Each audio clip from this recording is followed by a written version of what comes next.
Hello everyone. In this video, I am going to explain the answers to the questions asked in the university exams from the topic Principle of Impulse and Momentum. The cylinder B has a mass of 6 kg.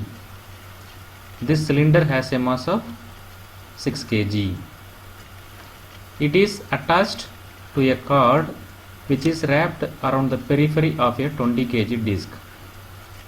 This cylinder is attached to this cord and this cord is wrapped around this disc, and the disc has a mass of 20 kg.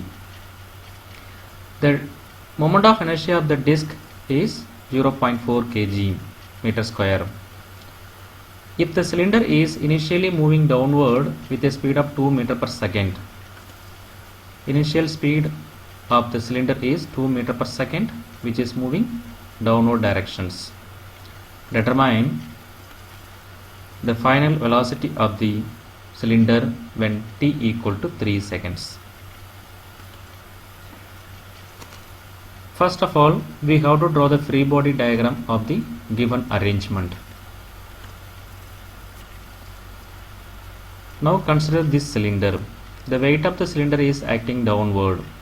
So mark the weight acting downward directions. The weight of mass of the cylinder is 6 kg. So hence 6 into 9.81 you will get 58.86 Newton. In this cord you have equal and opposite tensions.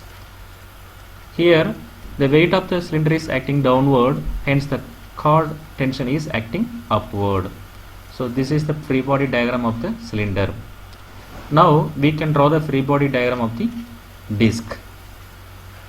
The disc is pin jointed at A, hence it can have horizontal reactions and vertical reactions. And weight of the disc is acting through its center A, that is 20 into 9.81, you will get 196.2 Newton. And this cord also creating some tensions that is marked here. Now we are ready with free body diagrams. We can apply impulse momentum principle here. Let us consider this cylinder. The cylinder is moving only vertical directions. That means it is having only linear movement. So apply linear momentum equation. Linear impulse momentum equation. Linear impulse equal to change in momentum. Summation Fy. That means net force along the y directions. That is 58.86 minus t. Because the block is moving downward directions, hence this force is maximum. So maximum minus minimum force, 58.86 minus t. And time is given 3 seconds. Apply here. And taking mass of the B common, and mass of the B is given 6 kg. Substitute the value of mass of the block, mass of the cylinder here. And velocity of the cylinder at the end of the 3 seconds we have to determine. So this is our unknown. And initial velocity of the cylinder is given.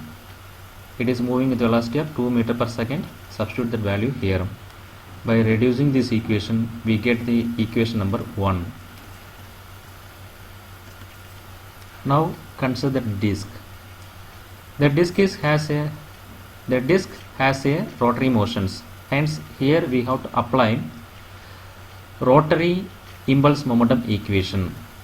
That means summation of moment about A into dt equal to moment of inertia into final angular velocity of the disc minus moment of inertia of the disc into initial angular velocity of the disc. Ma is nothing but the moment about A. There are 4 forces acting on the disc. However, these 3 forces acting through point A, hence these 3 forces won't create any moment about this point A. The only force creating moment is tension. So force is tension and the perpendicular distance is radius, so T into 0.2. Total time is 3 seconds, so we get this left hand side. So now taking Ia common and substitute the value of moment of inertia, that is 0.4, and we have to substitute the value of omega 2 5 VB and omega 1 10. So now I am going to explain how to get this omega 1 and omega 2. We know that when a disc or cylinder subjected to pure rotation, then we can apply this equation V equal to R omega. So initial velocity equal to R into initial angular velocity. From that we can get omega 1 equal to UB, initial velocity, divided by R.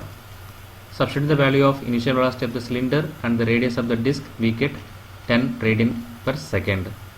This is the value of omega 1 that is substituted here. And similarly, final velocity of the cylinder is equal to R into omega 2. Now omega 2 equal to final velocity of the disc upon radius. This value is unknown, but the radius is given, so substitute that value, we get 5 VB. Now substitute this value in this equation. By this way we are getting this omega 1 and omega 2. Now we have two equations with two unknowns, tension and final velocity of the disc. So solving these two equations, we can get tension equal to 36.78 Newton and the final velocity of the disc is equal to 13.03 meter per second. This is the required solution. Thank you.